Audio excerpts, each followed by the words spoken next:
Salam Bapak Ibu. Kali ini saya akan membahas sebuah bahasan yang berjudul Mengapa semakin banyak orang enggan ke gereja. Ini, ya. Bahasan ini merupakan sebuah wake up call bagi gereja, Bapak Ibu. Banyak orang Kristen mulai jaga jarak, ya, bahkan mundur dari gereja. Ini bukan soal kurang beriman, ya, tetapi tentang sebuah keresahan yang nyata dari berbagai hal yang terjadi sehubungan dengan apa yang terjadi di gereja itu yang serba tidak jelas. Ini, Bapak Ibu. Jarang banget hal ini mengemuka karena sikap gereja yang kebanyakan penuh gengsi dan denial ini. Kenapa ini bisa terjadi? Saya mencatat di sini ada 8 pokok masalah yang jadi penyebabnya. Apa saja itu, Bapak Ibu? Yang pertama, nggak relevan. Gereja dan khotbahnya nggak nyambung sama pergumulan jemaatnya. Apa yang dikhotbahkan itu sering cuma untaian kata-kata kosong, Bapak Ibu ya. Kenyataan yang dilakukan sama sekali beda. Baik itu mengenai mental health, parenting, dan lain-lain. Yang kedua, ada kultur menghakimi, Bapak Ibu. Capek ya lihat kemunafikan dan kultur yang suka ngejudge daripada merangkul ya. Contohnya ya, sering background jemaat yang dulunya ikut ajaran sesat ya, itu diekspos sebagai alasan pembenaran iman. Akibatnya banyak melahirkan penghakiman dan penuduhan, Bapak Ibu. Yang ketiga, no safe place.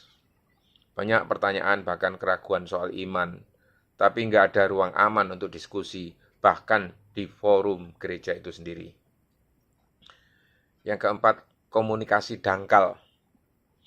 Fellowship yang tidak tulus, full a priori, luar dalam beda, berada hanya di permukaan ya, basa-basi saja maksudnya.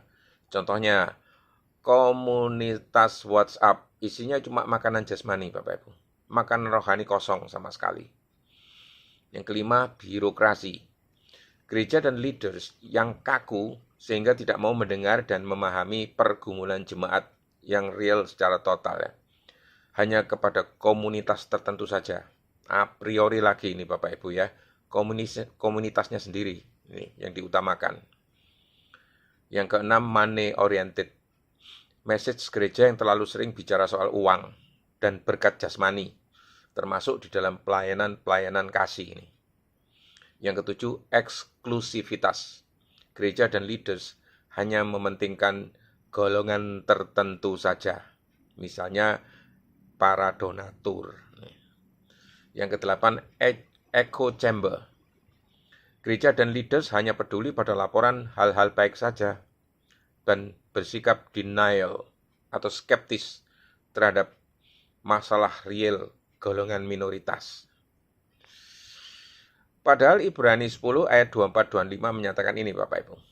Dan marilah ya, kita itu saling memperingatkan, saling memperhatikan, supaya kita itu saling mendorong di dalam kasih dan di dalam pekerjaan baik. Janganlah kita itu menjauhkan diri dari pertemuan-pertemuan ibadah kita, supaya dibiasakan oleh beberapa orang, ya, seperti yang dibiasakan oleh beberapa orang, tetapi marilah kita itu saling menasihati.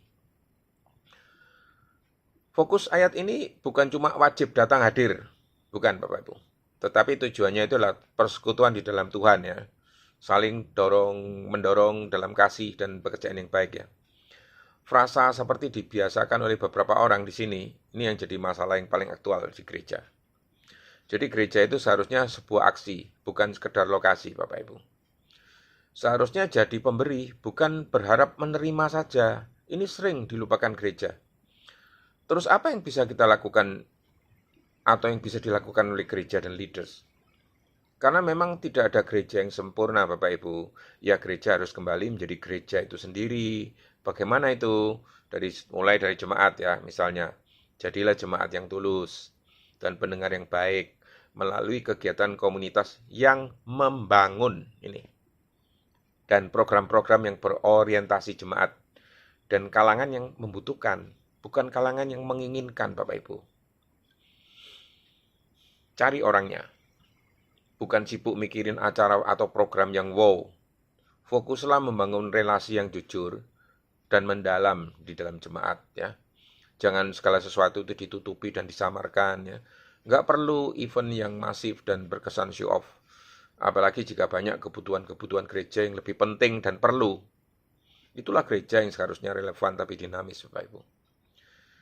Ciptakan ruang aman atau safe space. Ajak jemaat untuk diskusi pertanyaan-pertanyaan sulit. Gereja nggak harus punya semua jawaban, ya. Yang penting tumbuh bareng di dalam pergumulan dan doa yang saling menguatkan. Jangan malah terjebak di dalam legalisme. Manajemen yang terbuka dan inklusif.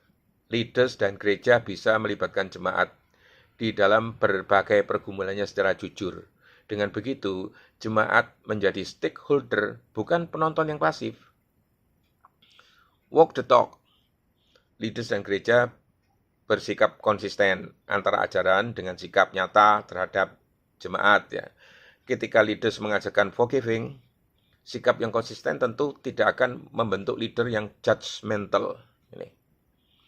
Lalu apa dampak yang nyata yang bisa diharapkan kalau sudah dibenahi seperti ini? Saat gereja mulai bergerak, jemaat nggak lagi cuma konsumen gereja.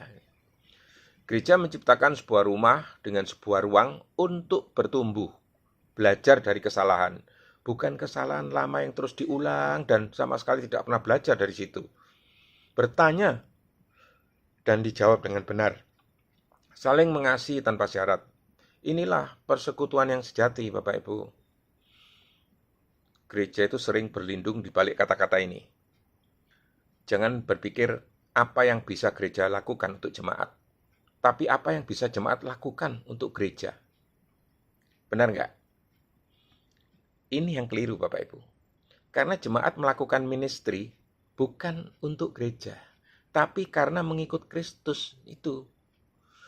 Jadi jangan berpikir kalau ada jemaat yang meninggalkan gereja karena mereka tidak mengasihi Yesus, karena masih banyak gereja-gereja lain yang masih rumah Yesus. Ini. Tuhan, pulihkan lagi kerinduan kami pada komunitas gereja yang sejati. Ajar kami bukan lagi sibuk dengan diri kami sendiri, terpuruk di dalam tempurung pemikiran kami yang secluded, bahwa kami melihat dunia luar, supaya kami diluaskan pengetahuan kami.